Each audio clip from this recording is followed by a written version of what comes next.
नमस्कार नमस्कार दोस्तों, नमस्कार। आप सभी का स्वागत है हमारे YouTube चैनल ज्ञान गंगा जीके के अंदर। आप सभी से रिक्वेस्ट है, थोड़ा शेयर कर दीजिए, कमेंट कर दीजिए और चैनल को सब्सक्राइब कर दीजिए। आज आपने देख लिया होगा, आज हम देखेंगे मनोविज्ञान यानी साइकोलॉजी, और वो भी किसके लिए देखेंगे? आज हम देखेंगे नीट जीआरएफ के लिए मनोविज्ञान या साइकोलॉजी के कुछ टॉपिक देखते हैं। नीट जीआरएफ फर्स्ट पेपर में आपके कुल यूनिट है वो होंगी आपके 10 यूनिट। कितनी होगी? 10, जिसमें से प्रत्येक यूनिट में आपके 5 पर्सन होंगे। प्रत्येक यूनिट में से आपके कितने पर्सन होंगे? 5 पर्सन होंगे, और प्रत्येक पर्सन का अंक होगा वो 2 होगा। प्रत्येक पर्सन कितने नंबर का होगा? 2 नंबर का होगा। तो ये आप थोड़ा देख लेना, 10 यूनिट है और प्रत्येक यूनिट से आपके 5 पर्सन आएंगे। इनमें जो पहली यूनिट है वो है आपकी शिक्षण अभिरुचि। पहली यूनिट कौन सी है? शिक्षण अभिरुचि, ऐसे बोलते हैं शिक्षण अभिवृत्ति। आज हम इसके बारे में देखेंगे। बाकी इसके बाद में शोध अभिरुचि, बोध, ये कुछ आपकी आगे की यूनिट है जिन्हें हम आसानी से बाद में देख लेंगे। ठीक है, आज इसे शुरू करते हैं। यूनिट फर्स्ट, इसके अंदर देखिए नाम दे रखा है एक शिक्षण। नाम क्या दे रखा है? शिक्षण। सबसे पहले हम देखते हैं शिक्षण शब्द के बारे में देखते हैं। तो अगर हम बात करें शिक्षण शब्द की, तो इंग्लिश में इसे बोला जाता है टीचिंग। इंग्लिश में क्या बोला जाएगा? इसे टीचिंग। जिसका अर्थ क्या होता है, मैं आपको पहले इसके अर्थ बता देता हूं। पहला होता है ज्ञान देना, या इसी का अर्थ होता है आज्ञा देना, या इसी का अर्थ होता है सूचना देना।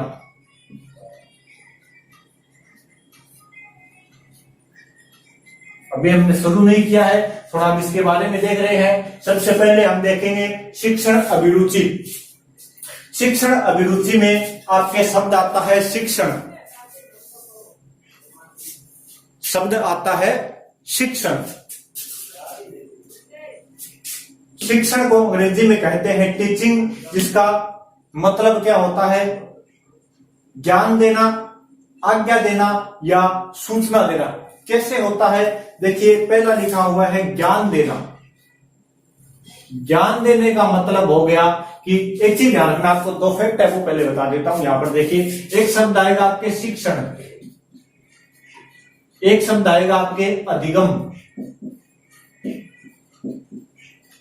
ये 2 शब्द आते हैं आपके, एक आता है शिक्षण, एक आता है अधिगम। जहां भी शिक्षण शब्द आ जाए, जहां भी शिक्षण शब्द आ जाए, वहां पर आपको उत्तर के क्या मानकर देना है? उत्तर अध्यापक मानकर देना है। उत्तर अध्यापक मानकर देना है। जहां भी अगर आपको शिक्षण शब्द मिल जाए, वहां पर उत्तर दोगे तो अध्यापक मानकर दोगे। जहां भी आपको अधिगम शब्द मिल जाए, वहां पर अगर आप उत्तर दोगे तो वो बालक या विद्यार्थी मानकर दोगे। बालक मानकर उत्तर दोगे भी। ये चीज ध्यान रखना थोड़ी सी। जहां भी आपको 2 शब्द है, एक है शिक्षण, एक है अधिगम। जहां भी आपको शब्द मिल जाए शिक्षण, वहां पर आप अध्यापक मानकर उत्तर दोगे, और जहां भी आपको शब्द मिल जाए अधिगम, वहां पर आप बालक या अभ्यर्थी मानकर ही उत्तर दोगे। तो यहां पर देखिए, शिक्षण के बारे में पढ़ रहे हैं, तो इसमें अर्थ होता है इसका टीचिंग, जिसका मतलब क्या है? ज्ञान देना, आज्ञा देना या सूचना देना। ज्ञान देना, जैसे कोई भी टीचिंग मतलब टीचर आपको पढ़ा रहा है, मैंने बताया ना अध्यापक मानकर। अध्यापक आपको पढ़ा रहा है तो वो आपको क्या दे रहा है? ज्ञान दे रहा है। आज्ञा देना, आज्ञा देना बाद में देखेंगे। सूचना देना, वो भी आपको कोई सूचना देता है, चाहे वो आपके किसी भी चीज के बारे में, जीके के बारे में, साइंस के बारे में, मैथ के बारे में, या आगे आने वाले कोई भी टेस्ट के बारे में, या किसी भी एग्जाम के बारे में आपको कुछ सूचना दे रहा है। आज्ञा देना, आज्ञा देना क्या होता है कि देखिए, क्लास के अंदर टीचर आता है तो वो बच्चों को आज्ञा देता है, अधिगमों को आज्ञा देता है बालकों को कि आप बैठ जाइए या खड़े हो जाइए या लाइन बना लीजिए, मेरे लिए कुर्सी लाइए, पानी लेकर आइए, सब आज्ञा देता है। तो शिक्षण शब्द क्या होता है, जिसका अर्थ इंग्लिश में कहा जाता है टीचिंग, जिसका मतलब है ज्ञान देना, आज्ञा देना और सूचना देना। ये तीनों चीज मैंने आपको बता दी। अब हम बात करते हैं शिक्षण की, जिसके शिक्षण का अर्थ क्या होते हैं। तो मैंने थोड़ी शब्द के बारे में बात की थी, अब हम साथ साथ उतारते रहना, चाहे बाद में उतार देना, सब शॉर्ट का भी आपको टाइम मिल जाएगा। अब देखते हैं हम शिक्षण शब्द का अर्थ। ये तो हम शिक्षण शब्द देख लिया, अब हम देखेंगे शिक्षण का अर्थ। शिक्षण का अर्थ, शिक्षण का अर्थ क्या होता है, इसके बारे में अगर हम देखें, वैसे तो मैं आपको बता दूं, मैंने जितने भी ये लिया है पाठ्यक्रम, ये एनसीईआरटी के आधार पर है और उसी के आधार पर हम चलेंगे। तो इसके दो अर्थ होते हैं। पहला अर्थ है वो है आपका संकुचित, संकुचित अर्थ, और दूसरे इसके बारे में बताऊंगा आपको, दूसरा है व्यापक अर्थ। संकुचित अर्थ और दूसरा व्यापक अर्थ। शिक्षण के दो अर्थ होंगे, संकुचित अर्थ या दूसरा नंबर है व्यापक अर्थ। संकुचित के और नाम भी आते हैं, संकुचित होना यानी छोटा होना, इसके और नाम क्या आएंगे, छोटा, और क्या आएंगे भी संक्षिप्त या संकुचित आ गया। एक नाम आता है आपके संकीर्ण,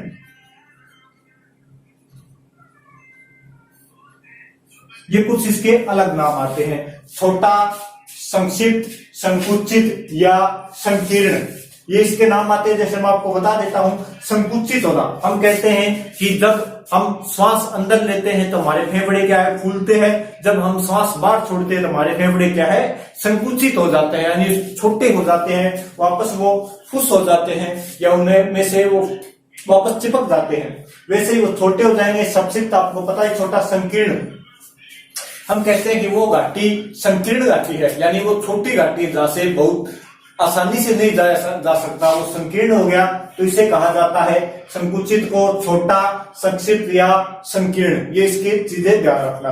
अब देखिए इसके बारे में अगर आगे बात करें हम संकुचित के बारे में, तो ये क्या होता है संकुचित। संकुचित ऐसा शिक्षण है जो विद्यालय व कक्षा में, विद्यालय व कक्ष में करवाया जाता है। कैसा संकुचित अर्थ है इसका, संकुचित का अर्थ है ऐसा शिक्षण, ऐसा शिक्षण जो विद्यालय व, या तो विद्यालय हो सकता है या कक्षा कक्ष में करवाया जाता है, कक्षा कक्ष में करवाया जाता है। वो कैसा शिक्षण है, संकुचित शिक्षण।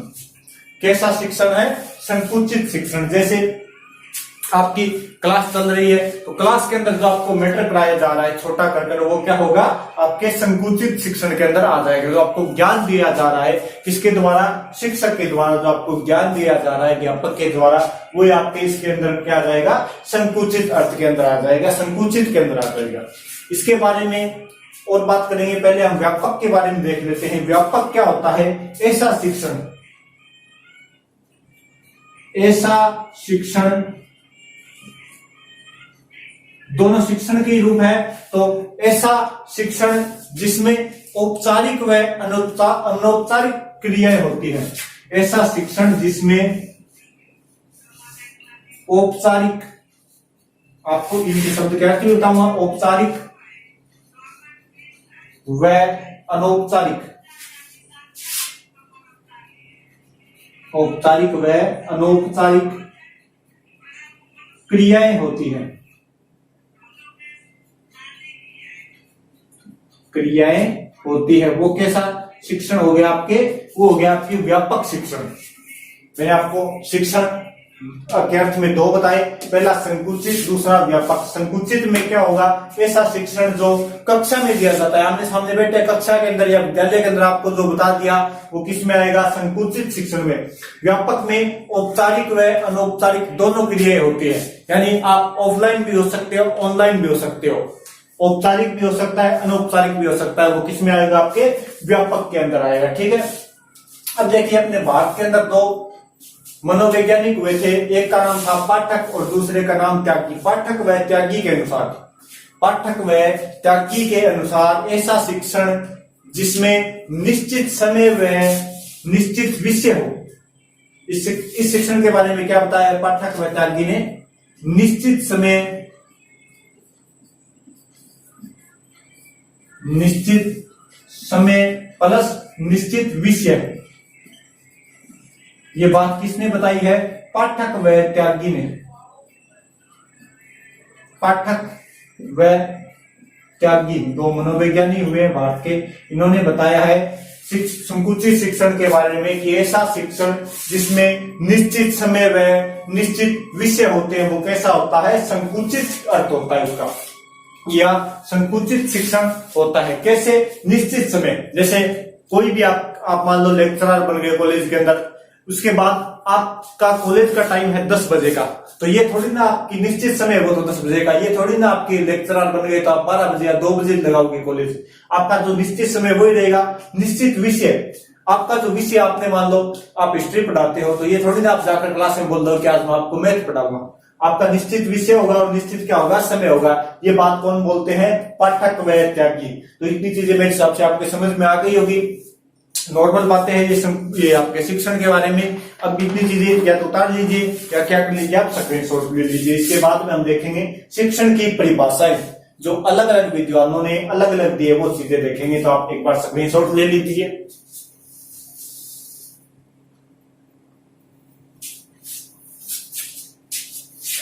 चलिए अब देखते हैं शिक्षण की परिभाषाएं। सबसे पहले मैंने आपको क्या बताया, शिक्षण शब्द। शिक्षण शब्द का अर्थ होता है इंग्लिश में टीचिंग, जिसका मतलब है ज्ञान देना, आज्ञा देना या सूचना देना। कैसे होता है ये चीजें मैंने आपको बता दी थी। फिर मैंने आपको बताया था कि शिक्षण, अगर कहीं भी शब्द आ जाए शिक्षण, तो उसका उत्तर आपको क्या मानते हुए देना है, अध्यापक मानते हुए देना है। कहीं भी अगर शब्द आ जाए अधिगम, तो आपको बालक मानते हुए उत्तर देना है। इसके बाद में मैंने आपको शिक्षण का अर्थ दो प्रकार से बताया था। पहला था संकुचित अर्थ या छोटा या संक्षिप्त, दूसरा था व्यापक अर्थ, जिसे अनौपचारिक या औपचारिक भी, जिसमें अनौपचारिक में औपचारिक आ गए और संकुचित में क्या गए, निश्चित समय में निश्चित आपके ये विषय आ गए, इसके अंदर आ गई। यार कक्षा में विद्यालय में जो शिक्षण होता है वो किस में आ जाएगा, संकुचित शिक्षण के अंदर आ जाएगा। अब हम देखते हैं शिक्षण की परिभाषाएं। अगला हमारा टॉपिक आ गया, फिर इसी के अंदर है शिक्षण की परिभाषाएं। पहली यूनिट के अंदर है शिक्षण की परिभाषाएं या शिक्षण की परिभाषा।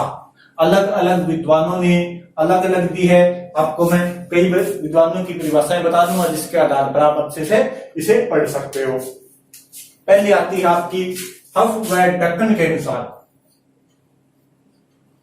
हफ व ढक्कन, याद रखना ढक्कन है, ढक्कन नहीं है। हफ व ढक्कन के अनुसार, हफ व ढक्कन के अनुसार आपके शिक्षण की क्या परिभाषाएं होगी। इसमें क्या होती है, हफ व ढक्कन के अनुसार, पहले लिख देता हूं, योजना प्लस निर्देश, योजना प्लस निर्देशन प्लस मापन, और इसमें आएगा प्लस मूल्यांकन। हफ व ढक्कन के अनुसार योजना प्लस निर्देश प्लस मापन प्लस मूल्यांकन ही क्या है, शिक्षण है। मूल्यांकन ही क्या है, शिक्षण है। मूल्यांकन ही शिक्षण है। किसके अनुसार, हफ व ढक्कन के अनुसार। कैसे, अगर हम इसकी बात करें कैसे, तो तो कोई भी अगर हम कार्य करेंगे, जैसे मैं यहाँ पर पढ़ाने के लिए आया हूं, तो सबसे पहले मैंने क्या बनाई थी, योजना बनाई थी भी मैं क्या पढ़ाऊंगा क्या नहीं पढ़ाऊंगा, इसके बारे में मैंने देखा था, अच्छे तरीके से योजना बनाई थी, कैसे पढ़ाना है, क्या करना है, क्या आपको बताना है, किस लेवल तक आपको ले जाना है, वो सब चीजें मैंने पहले योजना बनाई। उसके बाद आपके नाम दे रखा है निर्देशन, मैं आपको निर्देश दे रहा हूं क्या आप ये पढ़िए, ये कीजिए, ऐसे कीजिए, आपका निर्देशन हो गया। इसके बाद में मापन, मापन क्या होता है, तुलना करना, या मापन क्या होगा, जांचना। आप जांचोगे, मापन का काम कौन करेगा, बालक करेगा। मापन आप करते हो कि कैसा पढ़ा रहे हैं, बढ़िया पढ़ा रहे हैं, घटिया पढ़ा रहे हैं, सही पढ़ा रहे हैं, गलत पढ़ा रहे हैं। और मूल्यांकन, मूल्यांकन होगा भी एग्जाम के अंदर, जब आप ये पढ़ोगे और वहां पर जाओगे तब आपका हमारा मूल्यांकन होगा। हमारा मूल्यांकन होगा, करेंगे कौन, आप करेंगे कि सर ने पढ़ाया वो सही पढ़ाया था या गलत पढ़ाया, उसमें से कुछ आया या नहीं आया। ये जरूरी नहीं है कि सभी एग्जामों में आए, लेकिन क्या आया क्या नहीं आया ये चीज सब में क्या आ जाएगी, मूल्यांकन। तो योजना कार्य से पहले निर्देशन, निर्देश देना या आज्ञा देना या बताना। इसके बाद में मापन, जो आप करोगे कि सही पढ़ा रहे या गलत पढ़ा रहे, समझ में आ रहा है या नहीं आ रहा। और मूल्यांकन क्या होगा कि हमारा पढ़ाया होगा कितना आया और कितना नहीं आया, ये चीज आ जाएगी आपके मूल्यांकन के अंदर। इसके बाद नंबर 2 पर परिभाषा दी थी बर्ट के अनुसार, एक आपके मनोवैज्ञानिक थे बर्ट, बर्ट के अनुसार, बर्ट के अनुसार अगर हम इस शिक्षण की परिभाषा देखें तो इसमें होता है शिक्षण प्रेरणा व पथ प्रदर्शक की प्रक्रिया है। शिक्षण क्या है, प्रेरणा व पथ प्रदर्शक की प्रक्रिया है। शिक्षण प्रेरणा व पथ प्रदर्शक,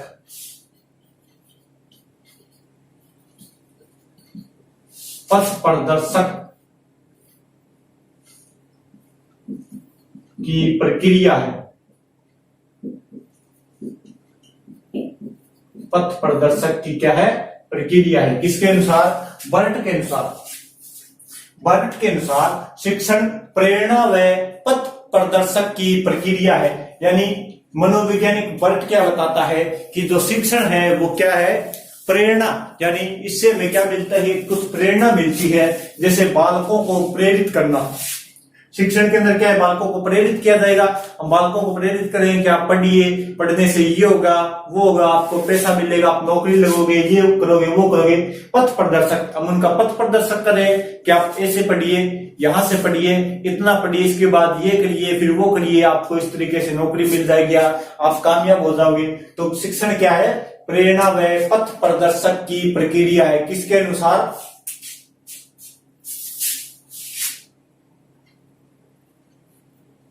ये सॉरी पथ प्रदर्शक की प्रक्रिया है। किसके अनुसार, बर्ट के अनुसार।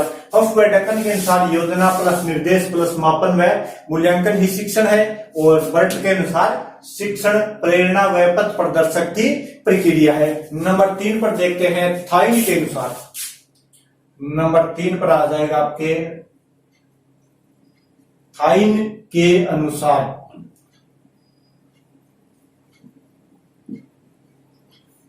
थाइन के अनुसार अगर हम शिक्षण की परिभाषा देखें तो इसमें अधिगम से, अधिगम में वृद्धि करना। शिक्षण का अर्थ क्या है, अधिगम में वृद्धि करना। पहले लिख लेते हैं, अधिगम में वृद्धि करना। अधिगम में वृद्धि करना ही क्या है, शिक्षण है। किसके अनुसार, थाइन के अनुसार अधिगम में वृद्धि करना ही क्या है, शिक्षण है। अधिगम में वृद्धि करना ही क्या है, शिक्षण है। किसके अनुसार, थाइन के अनुसार। थाइन भाषा ये कह रहे हैं अधिगम। अधिगम मतलब क्या होता है, सीखना, यानी सीखने में वृद्धि करना। सीख अधिगम मैंने आपको बताया था, अभी बालक समझ कर करना है। बालक क्या करता है, सीखता है। शिक्षक क्या करता है, सिखाता है। बालक क्या करता है, सीखता है। तो आपने अधिगम वक्र देखा होगा, पहले आपने पढ़ लिया होगा कहीं भी। अधिगम वक्र तो आपने पढ़ा ही होगा। अधिगम वक्र कैसे चलता है, अधिगम वक्र ऐसे चलता है, एक बार ऊपर एक बार नीचे, एक बार ऊपर एक बार नीचे, ऐसे चलता है। लेकिन वो कभी भी जो जीरो लाइन है उससे नीचे नहीं जाता है, जीरो तक नहीं जाता कभी भी। या आपने अधिगम वक्र पढ़ा होगा, या आपकी जीरो लाइन होगी मान लो, इससे तो इस तक तो नहीं जाएगा, लास्ट यहां तक जा सकता है, इसके टच नहीं होता, यहीं से वापस आ जाएगा आपके।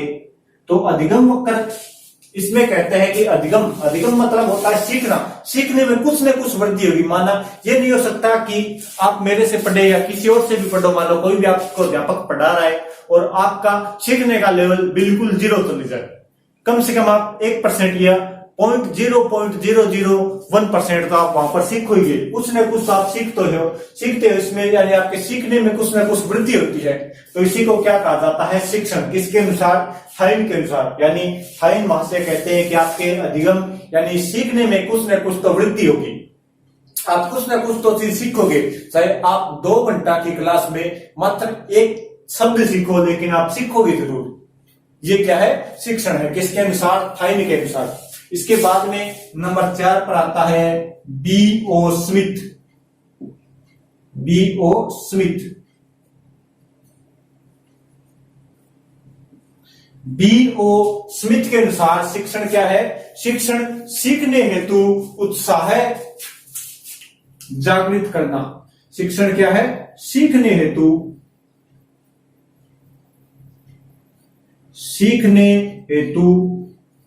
उत्साह जागृत करना, उत्साह जागृत करना।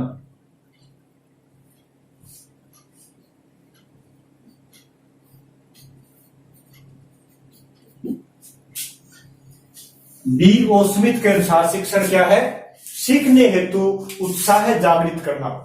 यानी अगर शिक्षण आपको कोई अध्यापक पढ़ा रहा है, आपको वो सिखाने के लिए क्या करेगा, आपको मोटिवेशन करेगा। समय समय पर आपको मोटिवेशन देता है कि आप पढ़िए, आप वो देखिए, आपको कुछ एग्जांपल देगा कि वो देखिए, वो एक थानेदार लगा था, पहले वो क्या करता था, पहले वो मामूली आदमी था, फिर वो पढ़ाई की, उसने मेहनत की, वो थानेदार लगा, तो आप भी लग सकते हो। या कोई SI या IS की या कोई RS का आपको एग्जाम्पल देकर आपको मोटिवेशन करेगा। तो जो मोटिवेशन करता है वो भी किसके अंदर आएगा, आपके शिक्षण के अंदर। यानी सीखने हेतु आपको सीखने के लिए प्रोत्साहन कर रहे हैं कि आप सीखिए, सीखोगे तब आप ऐसे करोगे, बड़े आदमी बनोगे, कामयाब बनोगे, आप पैसा कमा सकते हो, ये कर सकते हो, वो कर सकते हो। इसके लिए हम आपको क्या है, सीखने तो आपको जागृत करे, उत्साह बढ़ा रहे, आपका मोटिवेशन करे। तो वो कौन बता रहा है, B.O. स्मिथ के अनुसार। पहली परिभाषा हफ व ढक्कन के अनुसार योजना, निर्देश, मापन व मूल्यांकन ही क्या है, शिक्षण है। दूसरी परिभाषा बल्ट के अनुसार शिक्षण प्रेरणा व पथ प्रदर्शक की प्रक्रिया है। शिक्षण क्या है, प्रेरणा व पथ प्रदर्शक की प्रक्रिया। साथ आप स्क्रीनशॉट ले लीजिए, साथ में लिख लीजिए, इतने मैं आपके रिवाइज करवा देता हूं। तीसरी है थाइन के अनुसार। थाइन क्या कहता है कि अधिगम में वृद्धि करना ही शिक्षण है, यानी सीखने में वृद्धि करना ही क्या है, शिक्षण है। और अधिगम वक्र मैंने आपको बता ही दिया भी कभी भी जीरो नहीं होगा, चाहे वो 0.0001 हो सकता है, लेकिन जीरो नहीं होगा। आप कुछ ना कुछ चीज तो सीखोगे, आप पूरे दिन के अंदर एक शब्द सीखो, लेकिन आप सीखोगे जरूर। इसके बाद में B.O. स्मिथ के अनुसार शिक्षण क्या है, सीखने हेतु प्रोत्साहित करना या उत्साह जागृत करना ही क्या है, शिक्षण है, जिसमें हम मोटिवेशन ले सकते हैं। हम किसी को अगर बालक को मोटिवेशन करेंगे तो वो सीखने के लिए क्या होगा, तत्पर होगा, सीखेगा। मोटिवेशन से भी सीखते हैं भी, हाँ अगर उसने ऐसा कर लिया तो हम भी ऐसा कर सकते हैं। तो ये आपके हो गया B.O. स्मिथ के अनुसार। ठीक है, अगली नंबर 5 पर चलते हैं। आपने स्क्रीनशॉट ले दिया होगा, तो आगे नंबर 5 पर चलते हैं। स्किनर के अनुसार, एक बार मैं इसको साफ कर देता हूं। ये परिभाषाएं मैं आपको आपके लेवल के हिसाब से बता रहा हूं, वरना तो छोटी छोटी परिभाषा या 1-2 परिभाषा से भी काम चल सकता था, लेकिन आपका जो लेवल है नीट JRF का हाई लेवल आता है, उसी के हिसाब से मैं आपको बता रहा हूं। ठीक है, अब देखिए नंबर 5 पर आता है स्किनर के अनुसार। नंबर 5 स्किनर के अनुसार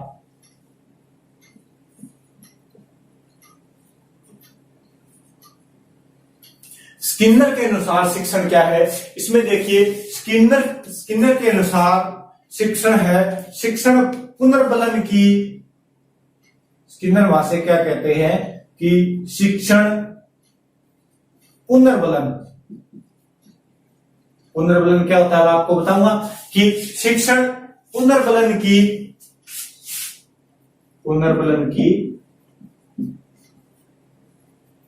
आकस्मिकता,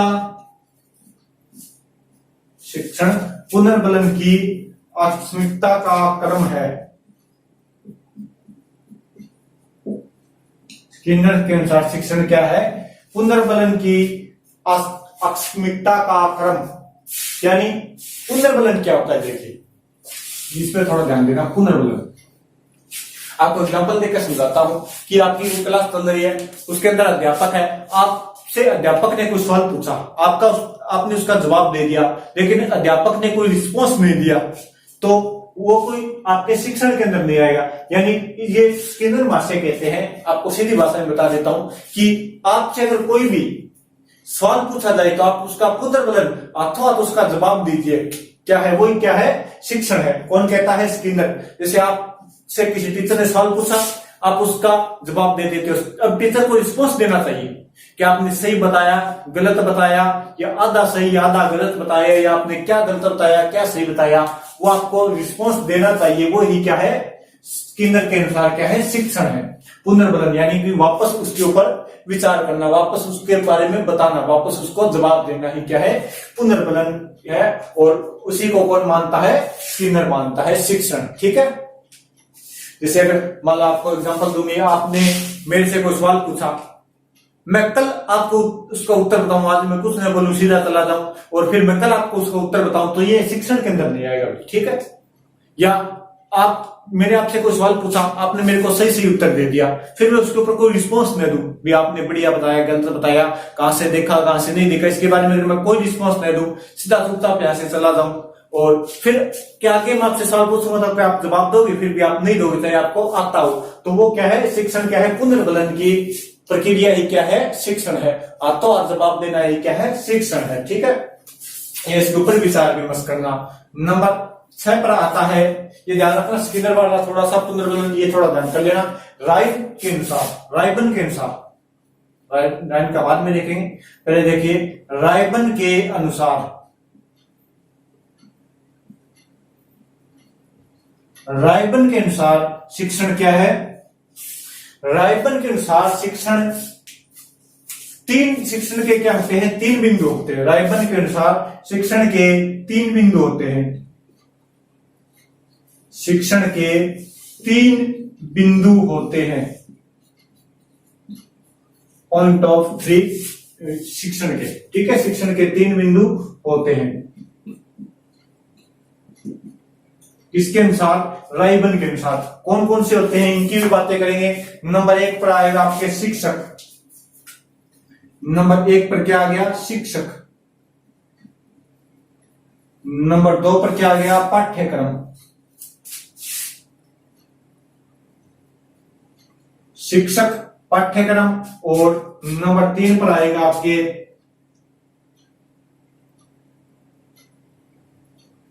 अधिगम।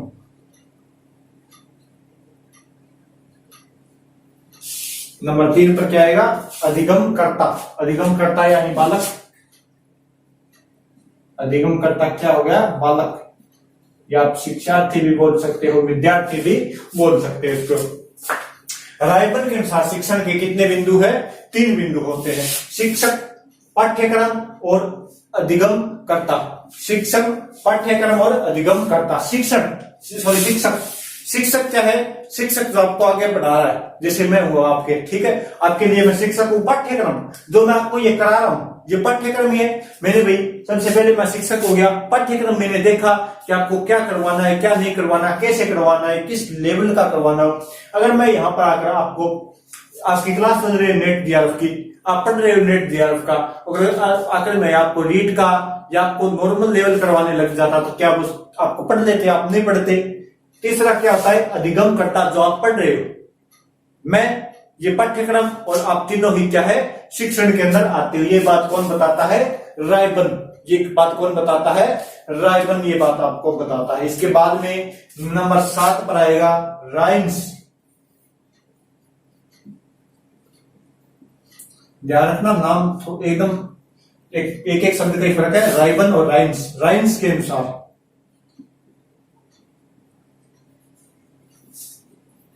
राइन्स के अनुसार शिक्षण क्या है? राइन्स के अनुसार शिक्षण है दूसरों को सिखाने के लिए दिशा निर्देश देना। दूसरों को सिखाने के लिए, दूसरों को सिखाने के लिए क्या देना? दिशा निर्देश देना।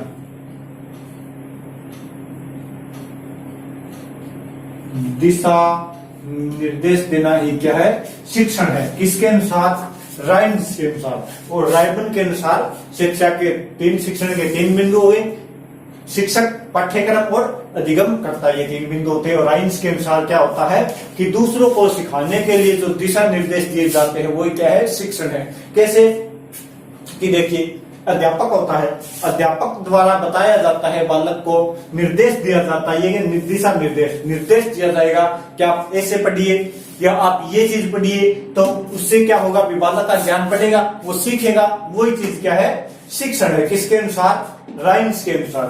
किसके अनुसार? राइन्स के अनुसार। नंबर 8 पर आता है आपके, ये थोड़ा ध्यान रखना, एक दो बार पूछा गया है 8 वाला। डॉक्टर माथुर के अनुसार, डॉक्टर माथुर के अनुसार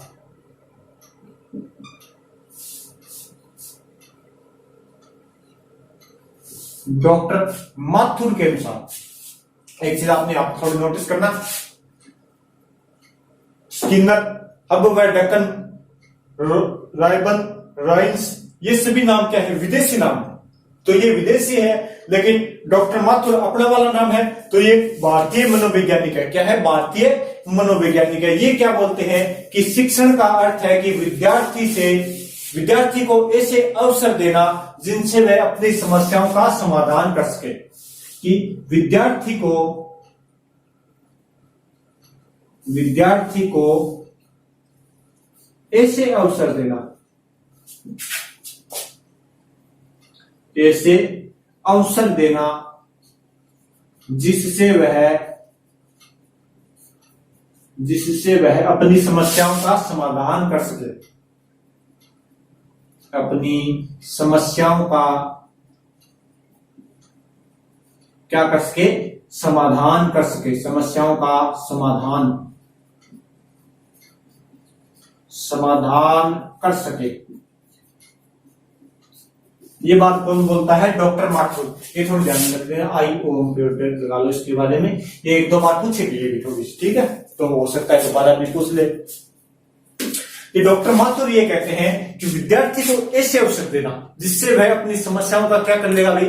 खुद समाधान कर लेगा, स्वयं समाधान कर लेगा। ये ही क्या है? शिक्षण है। ये चीज क्या है? शिक्षण है। अब ऐसे अवसर कैसे? जैसे मैं आपको एग्जाम्पल से समझाता हूं कि आपको आगे कोई अध्यापक पढ़ा रहा है, वो आपको अवसर कैसे देगा? वो आपको बोलेगा भी कल ये जो पाठ हमने किया है इसका टेस्ट है, या जो हमने यूनिट के इसका टेस्ट है, तो आपको अवसर दे रहा है कि आप इस यूनिट को अच्छे तरीके से पढ़ लीजिए। तब आप एग्जाम में जाओगे तो वहां पर आने वाले प्रश्नों का समाधान अपने आप से कर लोगे। आपका टेस्ट है तो आप उसे पढ़ कर आओगे, तो अब आप आगे एग्जाम में जाओगे तो आपको पढ़ा हुआ है और आप अपने जो प्रश्न आएंगे, समस्या आएगी, वहां पर उसका समाधान आप खुद कर सकते हो। तो वही चीज क्या है? शिक्षण है। किसके अनुसार? डॉक्टर माथुर के अनुसार। ये फिर आप उतार लीजिए, फिर मैं एक बार और 2-4 परिभाषाएं वो आपको करवा दूंगा, ठीक है? पहली परिभाषा कौन सी है इसके अंदर? सॉरी, पांचवी में है स्किनर के अनुसार। स्किनर क्या कहता है कि शिक्षण पुनर्बलन की प्रक्रिया ही क्या है? शिक्षण है। यानी स्क्रीनशॉट ले लीजिए, मैं आपको एक बार रिवाइज करवा देता हूं कि अगर शिक्षण में क्या होता है कि अगर आपने किसी के उत्तर का तुरंत रिस्पॉन्स देते हो, आपसे कोई प्रश्न पूछा गया, आपने उसका तुरंत रिस्पॉन्स दिया, वो ही क्या है? शिक्षण है। राइबन के अनुसार शिक्षण के 3 बिंदु होंगे: शिक्षक, पाठक और अधिगमकर्ता। अधिगमकर्ता यानी बालक या विद्यार्थी हो सकता है। शिक्षक जो आपको पढ़ा रहा है, पाठ्यक्रम जो आपका चल रहा है, क्या पढ़ा रहा है वो पाठ्यक्रम हो गया आपका। और तीसरा अधिगमकर्ता, जो बालक ज्ञान क्या कर रहा है? ग्रहण कर रहा है।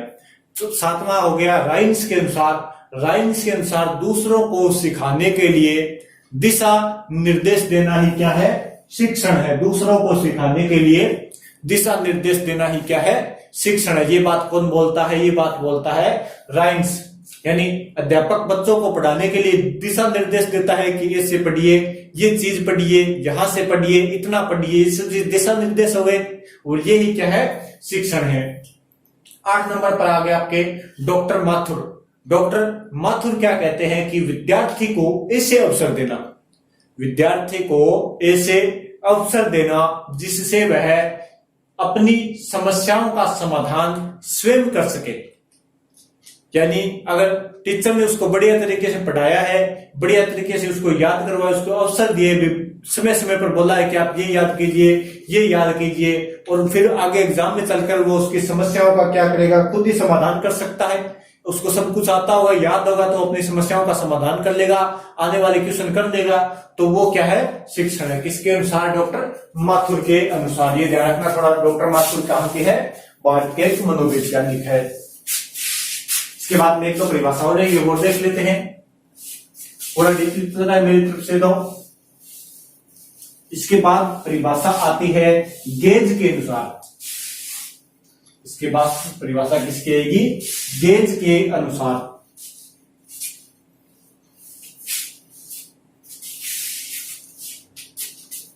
इसके बाद नंबर 8 तक हो गए थे ना, नंबर 9 पर देखो। गेज के अनुसार।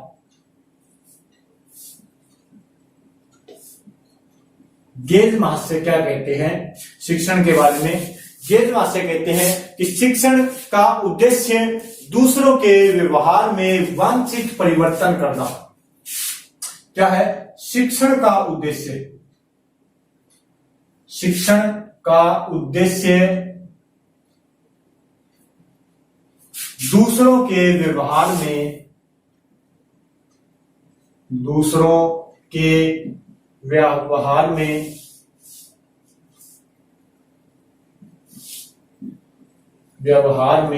वांछित परिवर्तन करना। वांछित परिवर्तन करना ही क्या है? शिक्षण है। कैसे? कि कोई भी बालक आता है शिक्षक के पास या अध्यापक के पास, कोई भी बालक आता है तो अध्यापक उसको क्या करेगा? उसके जो व्यवहार है उसको परिवर्तित करेगा। मान लो कि कोई बालक अध्यापक के पास आया, उसको पढ़ने में मन नहीं लग रहा। जैसे मैं आपको बताता हूं कि मैं मान लो कोई हिस्ट्री पढ़ा रहा हूं या मैं आपको कल्चर पढ़ा रहा हूं, ज्योग्राफी पढ़ा रहा हूं, आपको उस सब्जेक्ट में मन नहीं लग रहा, आपका व्यवहार उसके अंदर नहीं है, तो मैं आपको कैसे प्रेरित करूंगा कि आपका सब्जेक्ट में मन लग जाए? जैसे मैं आपको एग्जाम्पल के तौर पर पढ़ा रहा हूं, मैं आपको एक राजा के बारे में बताता हूं, जैसे आप महाराणा प्रताप के बारे में देख लीजिए। मैंने आपको सीधा सा बता दिया महाराणा प्रताप का जन्म 9 मई 1540 को कुंभलगढ़ दुर्ग में हुआ था। ये चीज मैंने आपको सीधी सी बता दी। इससे मान लो आपकी रुचि नहीं हुई तो मैं आपको बताऊंगा कि एक राजा थे जिनका जन्म हुआ था 9 मई 1540 को। आपकी उत्सुकता होगी वे कौन थे वो राजा? कौन थे वो राजा? तो आपका व्यवहार चेंज हो रहा है, उसके बारे में परिवर्तन हो रहा है। पहले आप नहीं पढ़ना चाहते, जब आप थोड़ा पढ़ना चाहते हो और तो क्या होता है इसके अंदर? क्या होता है? आपका व्यवहार परिवर्तन करना ही क्या है? शिक्षण है। किसके अनुसार? गेज के अनुसार। अगला देखिए एनसाइक्लोपीडिया। ये नाम तो आपने बहुत बार सुना होगा। एनसाइक्लोपीडिया। एनसाइक्लोपीडिया के अनुसार क्या होता है? शिक्षण। एनसाइक्लोपीडिया के अनुसार शिक्षण में एक व्यक्ति दूसरे के ज्ञान कौशल को बढ़ाता है। एक व्यक्ति दूसरे के ज्ञान कौशल को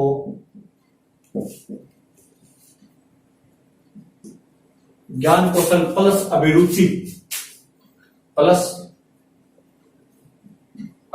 अभिरुचि को बढ़ाता है। अभिरुचि को क्या करता है? बढ़ाता है। ये बात कौन बोलता है? एनसाइक्लोपीडिया। कैसे? जब भी मैंने आपको इसके अंदर पिछले वाले के अंदर एग्जांपल दिया था आपको, सॉरी, पिछले वाले के अंदर मैंने आपको एग्जांपल दिया था कि मैं आपको कोई कहानी बता रहा हूँ, एक राजा के बारे में एक तो मैं आपको बता रहा हूँ, आपको सीधा सीधा समझ में नहीं आया तो मैं उसको कहानी के तौर पर बता दूंगा कि एक व्यक्ति था, उसका जन्म ऐसे हुआ, और एक राजा थे, उसका जन्म ऐसे अब हुआ, इस समय हुआ, उसने ये क्या कार्य किया। वो आपकी रुचि बढ़ेगी कि कौन था वो राजा, ये तो कम से कम जानोगे। ये मैं बातें बता रहा हूँ, नाम नहीं दूंगा तो आप जानोगे कम से कम, तो आपके दिमाग में आएगा, जिज्ञासा होगी कि ऐसा कौन था वो राजा। तो एक व्यक्ति जो शिक्षक है, दूसरे व्यक्ति के ज्ञान व कौशल में अभिरुचि बढ़ाना, ज्ञान कौशल में अभिरुचि बढ़ाना ही क्या है, शिक्षण है। पहला तुम आपकी ज्ञान में वृद्धि कराओ, दूसरा आपकी अभिरुचि बढ़ रही है उस चीज के अंदर, तो वो ही क्या है, शिक्षण है। किसके अनुसार, एनसाइक्लोपीडिया के अनुसार। नंबर 11 में आ जाएगा आपके मोरिसन के अनुसार। कौन, मोरिसन के अनुसार। मोरिसन के अनुसार, मोरिसन के अनुसार शिक्षण क्या है भाई। मोरिसन के अनुसार शिक्षण एक परिपक्व व्यक्ति द्वारा कम परिपक्व व्यक्ति को सिखाना, ये क्या है, शिक्षण है। इसमें क्या होता है, शिक्षण में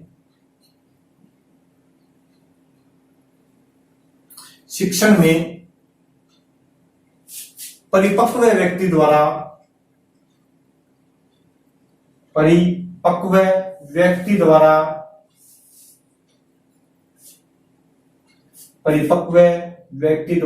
कम परिपक्व, या आप बोल सकते हैं अपरिपक्व, कम परिपक्व व्यक्ति को सिखाना, कम परिपक्व व्यक्ति को सिखाना ही क्या है, शिक्षण है। जैसे कोई भी अध्यापक आपकी क्लास में आता है, बच्चे चाहे कितने भी इंटेलिजेंट हो, लेकिन उस अध्यापक से ज्यादा तो नहीं हो सकते, वो कुछ न कुछ तो आपसे ज्यादा जानता ही है, यानी वो क्या है, परिपक्व व्यक्ति है। आप क्या हो, कम परिपक्व व्यक्ति है। वो आपको कुछ न कुछ नई चीज बता के, मान लीजिए आपने एक लेक्चर दिया, उसके अंदर आपने सब कुछ पढ़ लिया, लेकिन वो अध्यापक है, वो आपसे मान लो 0.000%, 0.001% तो आपसे ज्यादा ही जानता हो, चाहे वो एक भी बात जाने, तो वो परिपक्व हो गया, वो आपको कम परिपक्व आपको और आपको कुछ न कुछ आपको सिखाकर ही जाएगा, ठीक है। यानी अध्यापक क्या होता है, बच्चे से हमेशा एडवांस होता है। ये नहीं है कि अध्यापक सामने खड़ा बच्चा बोल देगा कि सर ऐसा तो मैं पढ़ा दूंगा, मैं पढ़ा देता हूं आपको, ऐसा तो नहीं होता। अध्यापक पढ़ाएगा और बच्चों का काम क्या है, सीखना। तो अध्यापक बच्चों से ज्यादा क्या होता है, परिपक्व होता है। इसके बाद में नंबर 12 पर देखिए, बहुत होगी शायद परिभाषाएं, इतनी देख लेते हैं। नंबर 12 पर आएगी क्लार्क के अनुसार। किसके अनुसार, मोरिसन, और यह आ गया क्लार्क के अनुसार।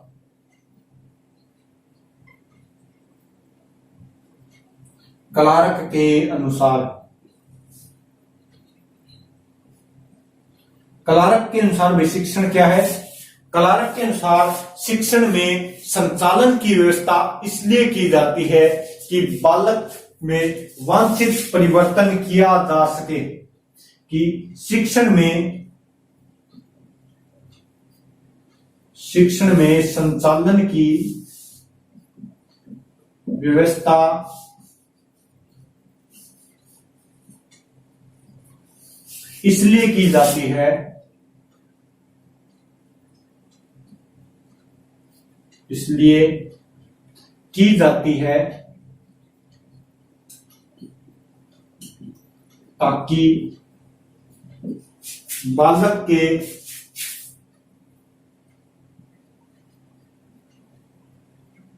इसलिए की जाती है, ताकि बालक में वांछित परिवर्तन किया जा सके। बालक में वांछित परिवर्तन, पहले लिख लीजिए फिर बता दो, परिवर्तन किया जा सके। इसका मतलब क्या हो गया कि शिक्षण में संचालन की व्यवस्था इसलिए की जाती है ताकि बालक में वांछित परिवर्तन किया जा सके। यानी कोई भी अध्यापक है, वो आपसे आशा करता है, वो आपसे कुछ आशा रखता है कि आप आपको अगर वो संचालित करेगा, आपको अगर वो कुछ सिखाएगा, तो आप क्या है, आप में क्या होगा, वांछित परिवर्तन होगा, यानी आप उनकी आशाओं को क्या करोगे, पूरा करोगे। ये बात कौन बोलता है, कलारक। ये बात कौन बोलता है, कलारक। तो ये होगी हमारी शिक्षण की कुछ परिभाषाएं। इसकी दोबारा रिवीजन मार देता हूं मैंने बताया नंबर 9 पर गेज के अनुसार, गेज क्या कहता है कि शिक्षण का उद्देश्य दूसरों के व्यवहार में परिवर्तन करना ही क्या है, शिक्षण है। शिक्षण का उद्देश्य है दूसरों के व्यवहार में परिवर्तन करना। एक अध्यापक एक बालक के व्यवहार को परिवर्तित कर देता है तो उसे क्या बोला जाएगा, शिक्षण। एनसाइक्लोपीडिया के अनुसार एक व्यक्ति दूसरे के ज्ञान कौशल व अभिरुचि को बढ़ाता है, वो ही क्या है, शिक्षण है। मॉरिसन के अनुसार शिक्षण में परिपक्व व्यक्ति द्वारा कम परिपक्व व्यक्ति को सिखाना ही क्या है, शिक्षण है। और क्लार्क के अनुसार मैंने आपको बता दिया कि शिक्षण में संचालन व्यवस्था इसलिए की जाती है ताकि बालक में वांछित परिवर्तन किया जा सके। यानी शिक्षक बालक से क्या रख सकता है, कुछ आशाएं रख सकता है, ताकि वो उनकी आशाओं के आधार पर अपने आप को परिवर्तन कर सके। कौन, बालक। ठीक है, ये मैंने आपको आज क्या बता दी, मैंने आपको शिक्षण अभिरुचि की सिर्फ परिभाषाएं बताई है। इसके बाद में क्या है, शिक्षण अभिरुचि या शिक्षण अभिवृत्ति है, उसकी विशेषताएं हैं, फिर उसकी प्रकार भी है, और कौन कौन से प्रकार है वो हम आगे पढ़ेंगे। तो आप सभी से रिक्वेस्ट है, थोड़ा कमेंट कर देना भाई कैसी लगी क्लास, क्या चीज समझ में आई या नहीं आई, कैसी लगी, आगे क्या करवाना है, आगे करवाना है या नहीं करवाना, फिर नहीं समझ में आई फिर करवाने से क्या फायदा, तरीका चेंज करेंगे और थोड़ा मैटर भी चेंज कर लेंगे। और चैनल को सब्सक्राइब कर देना, शेयर कर देना अगर क्लास बढ़िया लगी तो। Okay, thank you, bye.